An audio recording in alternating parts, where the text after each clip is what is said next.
May mga bagong alegasyon si dating ako Bicol Congressman Zaldico laban kay Pangulong Bongbong Marcos at dating House Speaker Martin Romualdez. Sa part 3 ng kanyang video na pinost online, sinabi ni Ko na March 2025 pa lang ay pinagbantaan na siya ni Romualdez. Natakot daw siyang umuwi dahil bukod sa patong-patong na kaso, pinagbantaan din daw siyang ipapatay kung sasabihin daw niya ang kanyang mga nalalaman.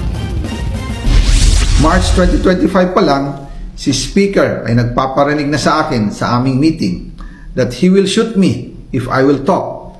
At pagkatapos niyang sabihin sa akin in a phone call na, "Don't come home, we will take care of you," tumawag ulit si Speaker Martin at sinabihan niya ako na pag umuwi ako will be dangerous.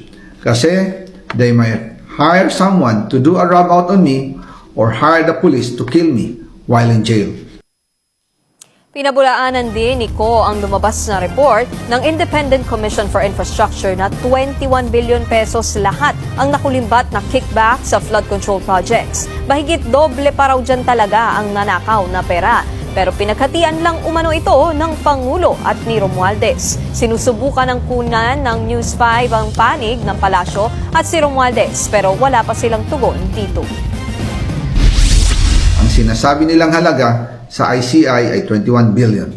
Hindi po totoo yan. Ang totoong numero ay 56 billion pesos at yung pong halaga na yan ay kay Pangulong Bongbong Marcos at Martin Romualdez na punta lahat. Ilalabas ko po ang buong detalye sa darating na mga araw. Kaunting pasensya pa po. Sana po ay hindi nila ako mapatay bago ko mailabas ang lahat.